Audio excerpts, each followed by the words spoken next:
प्रयागराज में लोगों ने प्रोटेस्ट किया तो आपने आफरीन फातिमा के घर को तोड़ दिया,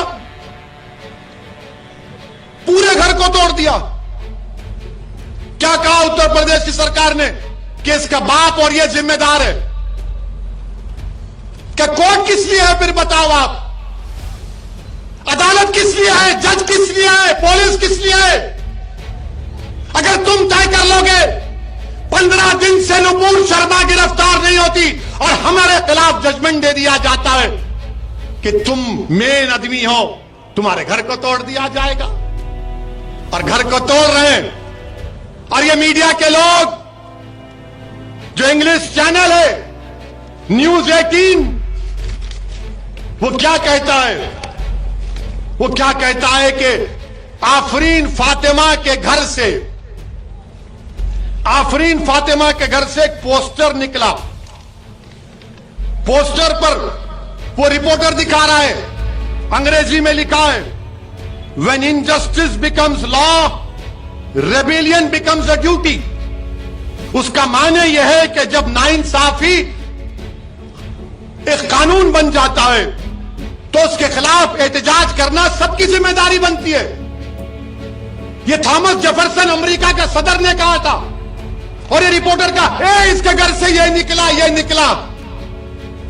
क्या कोई बम बनाने का सीक्रेट निकला? क्या कोका कोला का फार्मूला निकला? वही बात, when injustice becomes law, rebellion becomes a duty।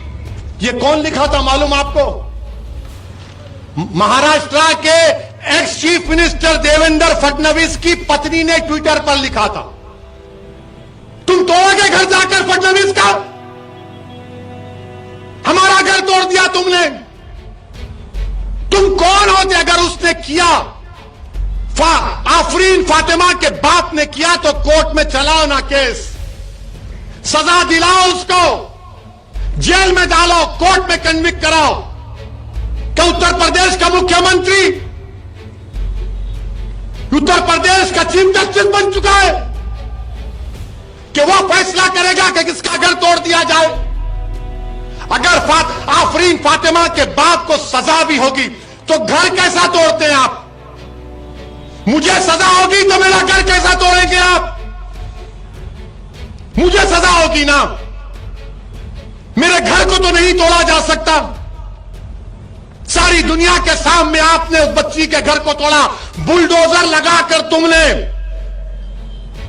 Afreen Fatima के घर को नहीं तोड़ा, तुमने भारत के रूल ऑफ लॉ पर बुलडोजर चला दिया। तुमने भारत की बुनियादों को कमजोर करने का काम किया। बताओ देश के प्रधानमंत्री, ये नफरत नहीं है तो क्या है बताओ आप?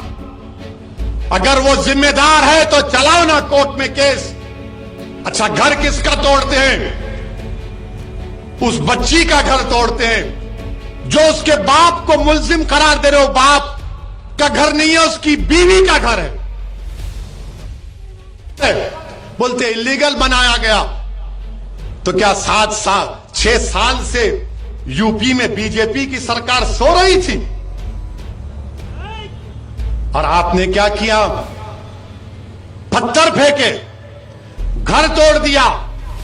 जब भाजपा के एक मंत्री टेनी, उनका बेटा बाप की गाड़ी से 6 लोगों की जान लेता है, सुप्रीम कोर्ट उसकी बेल कैंसिल करती है, तो भाजपा के लोग अजय टेनी का घर नहीं तोड़ते, आफरीन फातिमा का घर तोड़ते हैं।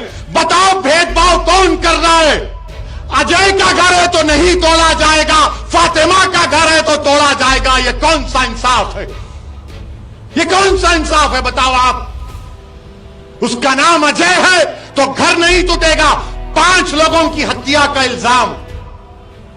ये सबका साथ, सबका विकास, ये ढकोसले वादे। इसीलिए मेरे अजीज दोस्तों और बुजुर्गों, इस नाइंसाफी के खिलाफ आपको आवाज उठाना है।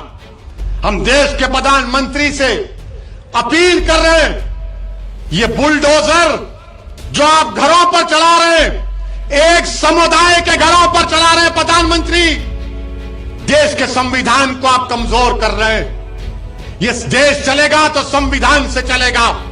तो फिर बंद कर दो अदालत को, ताला लगा दो अदालत को, जजेस को कह दो कि अदालत मत आओ, क्योंकि मुख्यमंत्री तय करेगा कौन मुल्जिम है। क्या जरूरत है अदालत की? फिर क्या जरूरत है पुलिस की कि तुम अजय के घर को नहीं तोड़ते और फातिमा के घर को तोड़ते हो? तो याद रखो, शहजादी जन्नत का वास्ता देकर कह रहा हूं, अल्लाह शहजादी जन्नत के सदके में जालिमों को शिकस्त देगा इंशाअल्लाह ताला। मेरे अजीज दोस्तों और बुजुर्गों, उत्तर प्रदेश में यही कह रहा था मैं पुकार पुकार कर कि अपनी पार्टी को मजबूत करो, अपने नुमाइंदों को कामयाब करो। मगर वहां के लोग, बड़े लोग, बहुत बड़े लोग हैं, आज खामोश बैठे हुए हैं। वो बोल रहे थे नहीं नहीं सरकार बदलना है। मैं कह रहा हूं नहीं बदलोगे। घर तोड़ दिए, कोई नहीं जाता। जो मुझ पर इल्जाम लगा रहे थे बी टीम का, आज कहां है तुम बताओ? क्यों तुम्हारे मुंह में दही जम गया? जो बोल रहे थे समाजवादी को दो, कांग्रेस को दो, मगर ओवैसी से होशियार रहो। अगर तुम्हारा नुमाइंदा होता तो कम से कम जाता वहां पर, पूछता उन लोगों से। हमने दिल्ली में हमारे कलीम रफीक सदर साहब दिल्ली के पुलिस स्टेशन को रिप्रेजेंटेशन देने गए तो अमित शाह की पुलिस ने उठाकर उनको तिहाड़ जेल में डाल दिया। जो लोग घरों को तोड़ रहे हैं वो भारत को कमजोर कर रहे हैं। याद रखो भाजपा वालों, इख्तिदार हमेशा तुम्हारे पास नहीं रहने वाला है। देश रहेगा इंशाअल्लाह ताला, और देश को मजबूत रखना है। मेरी आपसे गुजारिश है कि मजलिस को मजबूत करिए, मुत्तहिद रखिए, भूज में अमन को और मजबूत करिए और इस पार्टी को कामयाब करिए। आपका फिर से शुक्रिया कि आपने अपना कीमती वक्त निकालकर आज यहां पर आए। और सुनो मोदी जी, अगर आपकी भी सभा होगी तो लोग ऐसा मोहब्बत से नहीं आते होंगे। लोगों को लाया जाता है, आ गाड़ी में बैठ, गाड़ी में बैठ, आ। यहां ओनली मोहब्बत है।